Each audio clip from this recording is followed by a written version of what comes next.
Badminton में कृष्णा नागर ने तलाई तमगा जीता है और मेंस सिंगल में कृष्णा नागर ने तलाई तमगा हासिल कर लिया। टोक्यो पैरालंपिक में हिंदुस्तान को अब तक 19 मेडल मिल गए हैं और टोक्यो पैरालंपिक में हिंदुस्तान को 5 गोल्ड मेडल्स मिल चुके हैं अभी तक। बड़ा अपडेट दे रहे हैं आपको इस वक्त का। बड़ी खबर इस वक्त की आपको दे रहे हैं। टोक्यो पैरालंपिक में हिंदुस्तान को एक और तमगा मिल गया है। बैडमिंटन में कृष्णा नागर ने तलाई तमगा हासिल कर लिया है। मेंस सिंगल में कृष्णा नागर ने तलाई तमगा जीता। टोक्यो पैरालंपिक में हिंदुस्तान को अब तक 19 मेडल मिल गए हैं और कुल मिलाकर अब तक 5 गोल्ड मेडल हिंदुस्तान को मिले हैं टोक्यो पैरालंपिक में।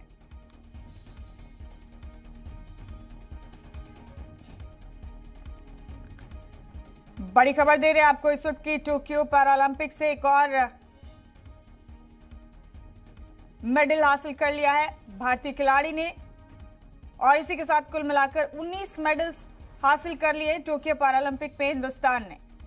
इनमें 5 गोल्ड मेडल शामिल हैं।